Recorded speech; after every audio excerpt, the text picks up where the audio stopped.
Oi, pessoal, tudo bem com vocês? Vamos voltar a falar sobre o nosso livro, Memórias Quase Póstumas de Machado de Assis. Vocês fizeram uma parte da prova relacionada a esse livro e nós vamos dar continuidade ao assunto. Eu comentei com vocês na aula passada as principais características sobre o autor, Machado de Assis, e também sobre a história em si, sobre a chegada do Hermenegildo e sobre como eles se tornam amigos, né? O Hermenegildo, ele participa da vida do Machado, sendo ajudante dele na biblioteca e também transcrevendo alguns documentos muito importantes do Machado, já que o Machado de Assis ele tinha uma doença, né? Ele era epilético e ele tinha vários tremores, então ele tinha uma letra bem feia. Hoje eu vou falar com vocês um pouco sobre os capítulos 5, 6, 7 e o capítulo 8. Então tem muita história aí para vir e escutem um pouco do resumo que eu vou fazer, lembrando sempre que é importante que vocês leiam um livro, certo, pessoal? E aí, ao final, eu vou deixar aqui na plataforma uma atividade para vocês fazerem relacionada aos comentários que eu fiz aqui nessa aula. Então vamos lá, iniciar aqui. O capítulo número 5, ele traz um assunto interessante. Vou só localizar aqui para mostrar para vocês a apresentação do capítulo. O capítulo 5, ele vai trazer o início de uma amizade entre o Machado de Assis e um padre. Para quem conhece a história de Machado de Assis, pode até achar um pouco suspeito, né? Ele começar a amizade com um padre. Tanto é que o título do capítulo é O Crente e o Descrente. Bom, o Machado, ele era casado com a Carolina, e a Carolina, ela era bem católica, ela era portuguesa, morava aqui no Brasil, começou a morar aqui no Brasil depois de se casar com o Machado, a gente vai ver isso um pouco melhor no capítulo 8. E aí ela ia para a igreja. Nessas idas para a igreja, um dia ela volta com um exemplar de Memórias Póstumas de Machado, de Brás Cubas, perdão, e pede para o Machado autografar e diz que o padre Siqueira é um grande admirador dele. Machado de Assis achou muito estranho, né? Até porque ele era ateu, ele se considerava ateu. Então ele acaba convidando o Padre Siqueira para conversarem. O Padre Siqueira vai buscar o livro autografado e eles descobrem várias coisas em comum, como a paixão pelo xadrez e também a paixão por livros.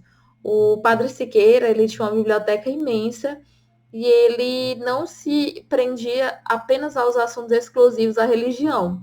Ele também gostava muito de literatura, em especial a literatura grega e também a portuguesa. Então, eles começaram a se encontrar semanalmente e, entre várias discussões, falavam muito sobre literatura e jogavam xadrez. Então, no capítulo 5, que o título é O Crente e o Descrente, vocês vão encontrar essa amizade do Machado e do Padre Siqueira, que se iniciou por intermédio da esposa do Machado, a Carolina. O capítulo 6, pessoal, ele é muito interessante também. O título dele é Noite de Autógrafos. Nesse capítulo, o Machado e o Hermenegildo eles vão passar por uma situação diferente da que eles viviam no seu cotidiano. Como vocês sabem, o Hermenegildo ele tem uma origem pobre, a mãe dele era lavadeira, ele não conheceu o pai e acabou que ainda sofria agressões por conta do padrasto. Quando ele vai morar na casa do Machado, ele entra em contato com um mundo o qual ele sempre gostou, que foi o mundo da leitura, o mundo dos livros, coisa que a mãe dele não podia oferecer para ele da forma que ele merecia, pelo fato de ela ter uma condição menos favorável financeiramente. Um belo dia, o Machado recebe um convite de um amigo chamado Euclides da Cunha. O Euclides da Cunha ia lançar um livro que se chamava Os Sertões, na livraria Garnier. E o Machado, pessoal, como eu falei para vocês na aula passada, ele tinha até um apelido de Dom Casmurro, pelo fato de ele ser muito introspectivo, ele não gostava de sair, ele não tinha amigos, quem quisesse vê-lo tinha que ir até a casa dele, então ele era muito introspecto.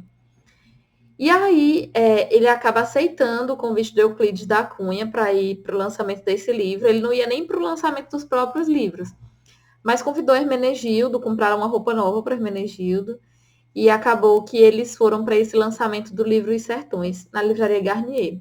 E foi um momento ímpar na vida do Hermenegildo, porque ele pôde conhecer vários atores dos quais ele era fã, certo? Inclusive o próprio Euclides da Cunha, que deu um exemplar de Os Sertões para ele, com autógrafo e tudo. Gente, no capítulo 7, nós vamos ter uma das mais importantes partes desse livro.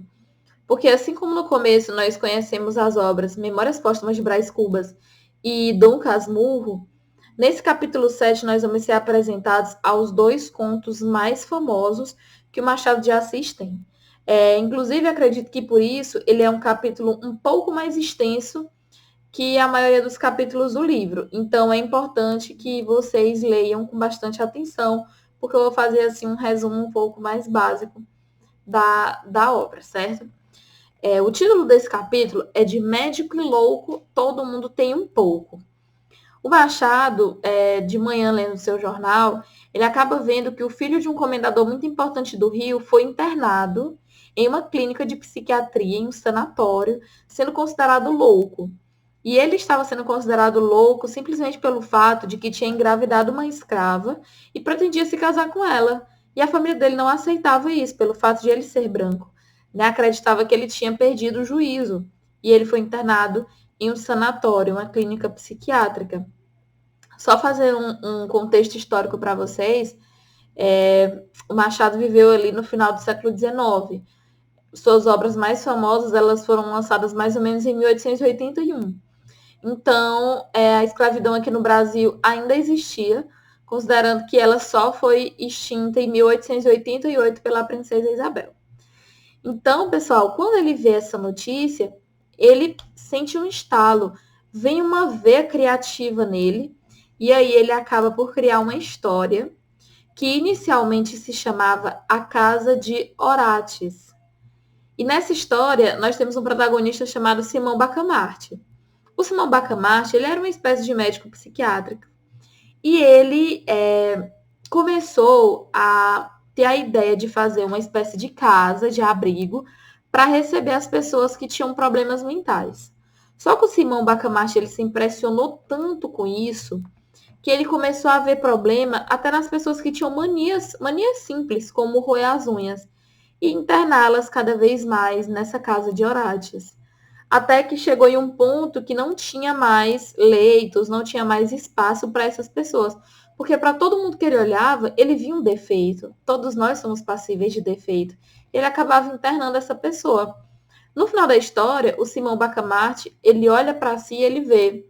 É muito mais fácil eu deixar os doidos soltos no mundo e eu me resguardar sozinho desse universo. Então, o que ele faz ao final do conto? Ele libera todo mundo dessa casa de repouso que ele tinha criado e ele mesmo se trancafia lá dentro e passa a viver sozinho, como se ele fosse o único normal. Mas, na verdade, dá pra gente ter uma ideia de que quem era o louco na história, na verdade, era ele, certo? Inclusive, aqui no livro, nós temos até uma participação da Carolina no momento da produção desse livro, desse conto, A Casa de Orates, em que ela critica o título para o Machado. Né? E aí ele acaba trocando por O Alienista, que virou um dos principais e mais famosos contos do Machado de Assis. Tem um momento aqui no livro, no capítulo 7, em que ele fala sobre crendices. Ele vê a moça que trabalha na casa dele, a Joana, falar que frequentou uma cartomante, porque estava querendo que a cartomante trouxesse o marido dela de volta. E ela chegou muito otimista, dizendo que a cartomante tinha acertado tudo e que com certeza o marido dela ia voltar. O Machado, curioso, resolveu abrir um pouco mão da sua casmurrice e foi até a casa dessa cartomante. Quando ele chegou lá, ele percebeu que, na verdade, ela simplesmente ia fazendo várias perguntas para os clientes que iam, pouco a pouco, falando sobre sua vida e ela ia deduzindo umas coisas muito simples. Então, o Machado percebeu que, na verdade, ela era uma falsária, né? Que ela ganhava dinheiro em cima da frustração, da tristeza, da expectativa dos outros. E, com isso, ele resolveu criar mais um conto que se chamava A Cartomante. Esse conto, A Cartomante, ele traz o triângulo amoroso entre três jovens que se chamam Rita, Vilela e Camilo. Vocês lembram que eu falei para vocês que o Machado de Assis ele criticava muito os aspectos da burguesia? E o casamento na sociedade burguesa do Rio de Janeiro nessa época era para o Machado de Assis uma instituição falida, porque ele via acontecer muitos adultérios, ele via até crimes dentro dos casamentos, e muitas pessoas continuavam casadas apenas por convenção social. Até como aconteceu com o próprio Dom Casmurro, né, o Bento Santiago, naquela história e do triângulo amoroso entre ele, a Capitu e o Escobar. Então aqui, pessoal, a história da cartomante se inicia com a Rita indo encontrar o seu amante Camilo, e ela vai descrevendo para o Camilo que ela visitou uma cartomante e que essa cartomante falou que ela e o Camilo iam ficar juntos para sempre. E ele, altamente cético, né, sem acreditar no que ela estava falando, simplesmente fica rindo da situação. O que o leitor não sabe a princípio é que, na verdade, a Rita ela é casada com o Vilela e o Camilo é seu amante. Mas como foi que ela conheceu o Camilo? Explico para vocês agora. O Vilela e o Camilo eram melhores amigos, desde a infância. E aí o Camilo passou um tempo afastado do Brasil e o Vilela sempre escrevia para ele, dizendo que tinha se apaixonado, que tinha casado, que a mulher era excelente, que ele ia adorar conhecer a esposa dele. E, na verdade, isso aconteceu. Quando o Camilo retorna ao Brasil, a mãe dele acaba falecendo. E nesse período onde a mãe do Camilo falece, o Vilela, ele toma a frente de todas aquelas burocracias comuns de quando uma pessoa morre. Despachar o corpo, enterro, velório, funerária, avisar os parentes. E a Rita ficou na incumbência de cuidar do Camilo. Só que nesse momento, nesse processo, talvez por conta da fragilidade de ambos, eles acabaram se envolvendo amorosamente e vivendo um caso às custas do casamento da Rita com o melhor amigo dele, o Vilela, certo? Então, no decorrer da obra, o Camilo e a Rita, eles começam a receber cartas anônimas, dizendo que o Vilela já sabe, dizendo que é para eles tomarem cuidado, mas o comportamento do Vilela continua o mesmo, né? Continua normal, nada demais. Então, eles seguem com o seu relacionamento amoroso às escondidas. Até que um belo dia, o Vilela manda uma carta para o Camilo, dizendo para ele ir até sua casa urgente. Precisava conversar com ele. O Camilo ficou muito perdido, porque ele ficou com medo. Ele não sabia o que acontecia, ele não sabia o que ele fazia, se ele contava a história, se ele negava. Foi em casa pegar uma arma, com medo do Vilela estar armado também. E no final das contas, quando ele estava se dirigindo à casa do Vilela, eis que ele passa em frente à casa da cartomante. Justamente aquela cartomante que a Rita tinha dito que tinha frequentado.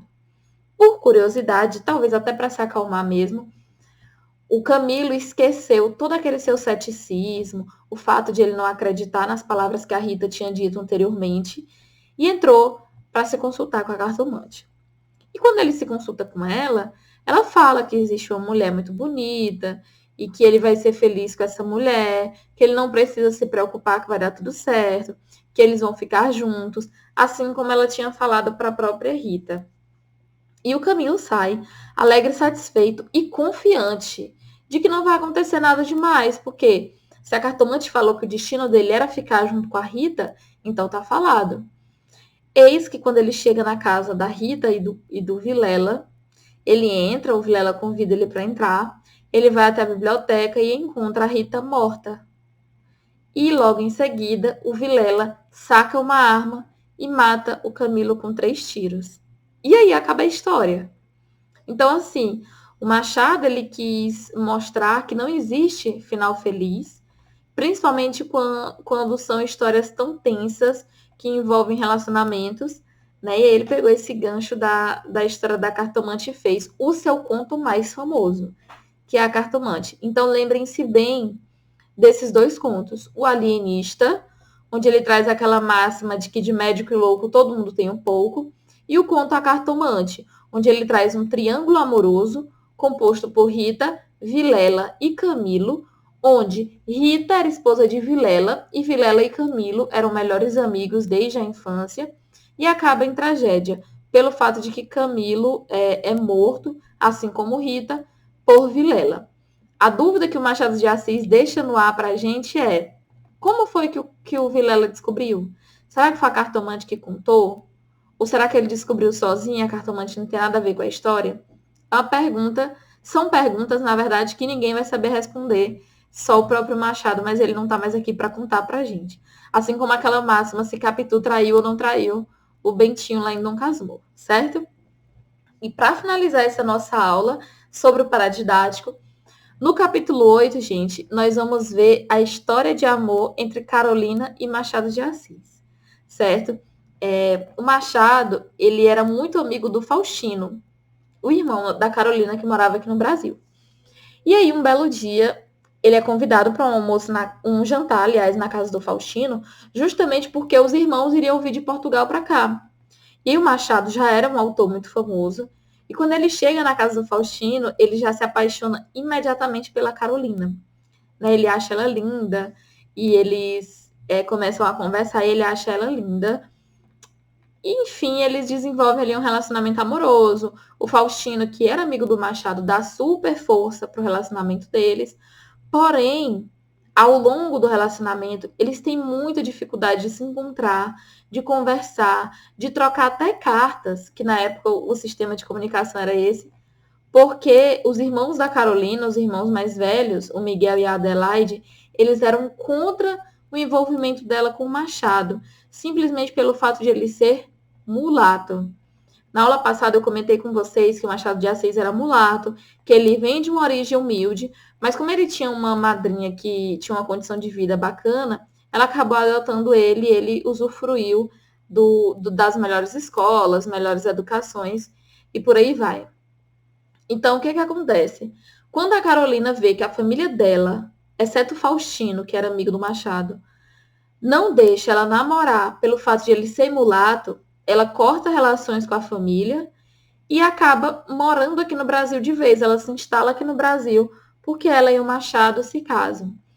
O Machado e a Carolina foi a única mulher da vida do Machado e vice-versa. Eles viveram um para o outro, tanto que eles não tiveram filhos, justamente para viver um exclusivamente ao outro. Machado de Assis acreditava que se eles tivessem filhos, esses filhos apartariam, separariam um pouco a Carolina dele, que a atenção se voltaria mais para esses filhos do que para ele.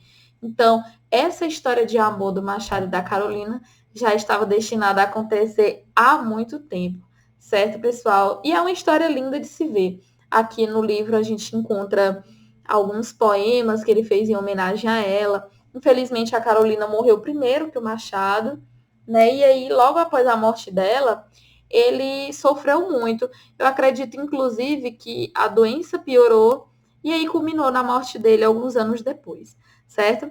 Então, pessoal, eu vou deixar aqui uma atividade para vocês, relativo a algumas partes desses comentários que eu fiz. Só lembrando para vocês que é importante a leitura do livro. Então, se você não tiver o livro, tenta tirar a xerox. Eu procurei o PDF na internet e não achei. Mas se vocês conseguirem de um colega que já leu ou tirar a xerox, é importante, porque nós vamos continuar a estudá-la até o final, a conhecer um pouquinho mais da obra, da vida e obra do Machado de Assis, através da figura do Hermenegildo que está nos contando essa história, tá certo? Então, pessoal, um grande abraço para vocês e até logo. Tchau, tchau!